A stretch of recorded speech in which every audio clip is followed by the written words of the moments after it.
Gratuity है, जिसमें leave encouragement है, ऐसा करके 2700 करोड़ में कर्मचारियों की देनदारी बनती है। कम से कम इन 2 सालों में 500,000 करोड़ रुपया, 2000 करोड़ रुपया अगर ये दिल्ली सरकार से लेकर आते तो आज वो कर्मचारी जो रोज हमारे ऑफिस में आकर अपने 10-10 साल से रुके हुए, 2-2 साल से रुके हुए पेमेंट की बात करते हैं, वो तो ना होती। क्योंकि जब निगम के अंदर भारतीय जनता पार्टी की सरकार थी, लगातार 10 साल तक इन्होंने भारतीय जनता पार्टी की सरकार होने की वजह से पैसे को रोका, लेकिन अब तो पैसा दे सकते थे, क्यों नहीं दिया? इसका जवाब नेता सदन देंगे, क्यों 1 रुपया फालतू ये निगम के अंदर नहीं ला पाए। आज जो कॉन्ट्रैक्टर है उसकी 1080 करोड़ की लायबिलिटी है, उसकी वजह से क्या होता है, जो नए टेंडर हम लेना चाहते कॉन्ट्रैक्टर उन टेंडर्स को नहीं उठाते।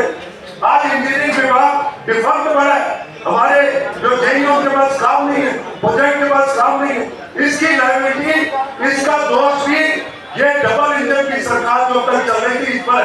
लेकिन जनता ने एक अच्छा कदम उठाया कि आज दिल्ली सरकार बदल के आने वाले समय में विकास के रास्ते खोले। तो ये जो 14,000 करोड़ रुपए का डेफिसिट है, ये पुरानी सरकार आज हमारे सिर पर जोड़कर जा रही है।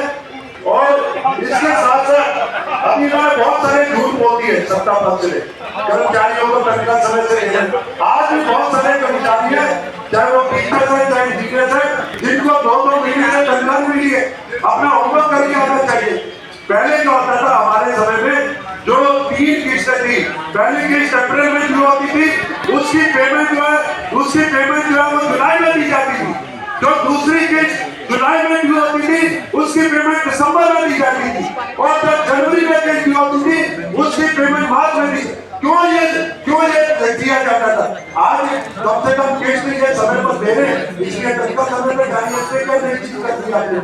इसके साथ साथ आपने बोला 8 से 10,000 कर्मचारियों को हमने पक्का कर दिया। मैं कंक्लूड करूंगा, मैं चाहूंगा नेता सदन जब अपना वक्तव्य रखे, उन 10,000 कर्मचारियों की लिस्ट भी अपने वक्तव्य के साथ है, क्योंकि पिछले 1 साल से कर्मचारी और हम ढूंढ रहे हैं कि वो कौन से कर्मचारी जो पक्के हुए।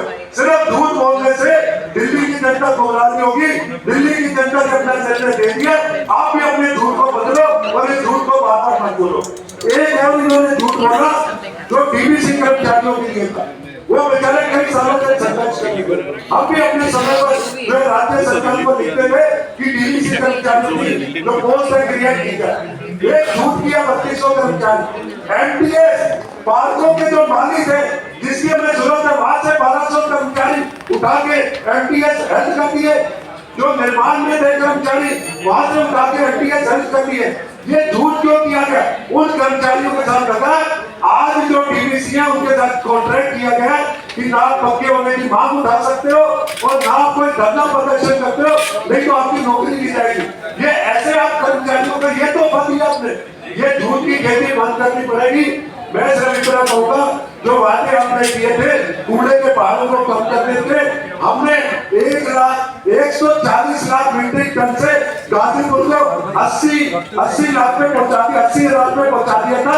आपने फिर उसकी हाइट बढ़ा दी, आपने कम किया। तो केजरीवाल जी बोलते थे हमारे पास ऐसी कूड़े के पहाड़ों को कम कर देंगे, लेकिन बढ़ा दिए। मैं आखिर में सिर्फ इतनी बात कहूंगा, आने वाली अप्रैल में एक परिवर्तन की ओर तरफ हम जा रहे हैं।